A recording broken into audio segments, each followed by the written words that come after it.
வணக்கம்.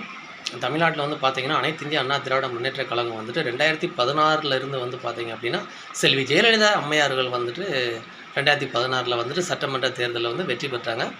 அவங்க வெற்றி பெற்று 2, 3 ஆண்டுகள்லேயே வந்து அவங்களுடைய மரணம் வந்து நடக்கப்பட்டது. அந்த மரணத்துக்கு பின்னால் பார்த்தீங்க அப்படின்னாலே வந்து, அந்த கட்சி வந்து சின்னாபின்னமாயிருக்கு அப்படிங்கிறதும் தெரியும்.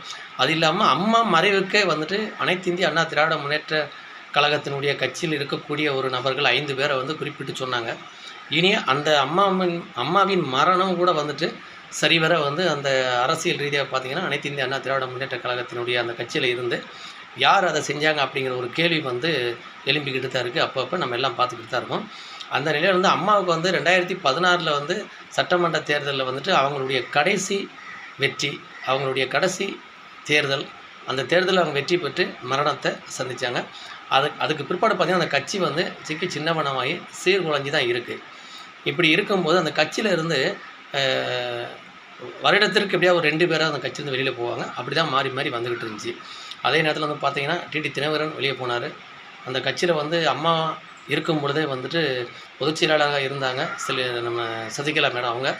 அவங்களும் அந்த கட்சியிலேருந்து வெளியே போயிருக்காங்க. அதேமாரி அந்த கட்சியில் அம்மா இருக்கும்போதே வந்து 2, 3 தடவை பார்த்தீங்க அப்படின்னா, பன்னீர்செல்வம் அவர்கள் வந்துட்டு இடைக்கால முதலமைச்சராக அங்கே இருந்தார். அவரையுமே பிடுங்கி தூர போட்டாங்க அந்த கட்சியிலேருந்து. அன்னைக்கு அந்த கட்சிக்குள்ளே கம்பு ஒடித்து போட்டவர் யாருன்னு தெரியாமல் இருந்துச்சு. ஆனால் இன்னைக்கு பார்த்தீங்கன்னா 2026 சட்டமன்ற தேர்தலில் வந்து பார்த்தீங்க அப்படின்னா, பெரிய ஒரு தோல்வியை தான் சந்தித்தாங்க அனைத்து இந்திய அண்ணா திராவிட முன்னேற்ற கழகம். இன்றைக்கி தமிழ்நாட்டில் ஆட்சி ஆளக்கூடியது வந்து பார்த்தீங்க அப்படின்னா டிவிகே, டிஎம்கே.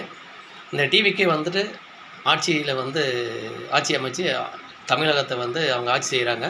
இந்த டிவிகேக்கு வந்துட்டு எதிராக நிற்கக்கூடிய கட்சி வந்து இதற்கு முன்னாடி 2021 முதலமைச்சராக இருந்த மு.க. ஸ்டாலின் அவர்கள் வந்து அந்த திராவிட கட்சி திமுக வந்து இன்றைக்கி வந்து எதிர்க்கட்சியாக வந்துட்டு அவருடைய மகன் அதாவது உதயநிதி ஸ்டாலின் அவர் வந்துட்டு இன்றைக்கி வந்து எதிர்க்கட்சி தலைவராக வந்துட்டு இன்றைக்கி தமிழ்நாட்டில் இருக்கார்.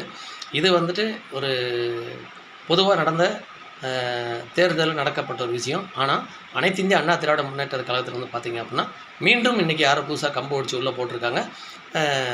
எடப்பாடி பழனிசாமி அவர்களை வந்துட்டு பொதுச் செயலாளர் பதவியிலிருந்து விலகணும், அப்படி இல்லைன்னா நாங்கள் தமிழக வெற்றி களத்தில் போய் நாங்கள் வந்து கூட்டணி அமைக்க போகிறோங்கிற வார்த்தை எழுப்பிக்கிட்டு இருக்குது. அதன் பேர் அந்த 2 நாளாக பார்த்தீங்கன்னா, தமிழ்நாட்டுக்குள்ளே வந்துட்டு அனைத்து இந்திய அண்ணா திராவிட முன்னேற்ற கழகத்தில் வந்துட்டு பெரும் ஒரு சூறாவளி காற்றே வந்து உள்ளே அடிச்சிட்ருக்கு.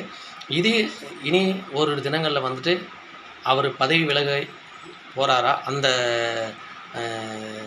பொதுச் செயலாளர் என்ற பதவியில் இருந்தவர் விட்டு கொடுத்துட்டு அவரே வெளியில் போகிறாரா, இல்லை அவர் தான் மீண்டும் அந்த கட்சியை கையில் வச்சுக்கிறாரா, அந்த கட்சியிலிருந்து விலகக்கூடியவங்க தமிழக வெற்றி கழகத்தோட போய் ஒன்றிணைந்து கூட்டணி அமைக்க போகிறாங்களா அப்படிங்கிறத வந்துட்டு நாட்கள் மாறும்போது தெரியும் என்பதை தெரியப்படுத்துகிறேன்.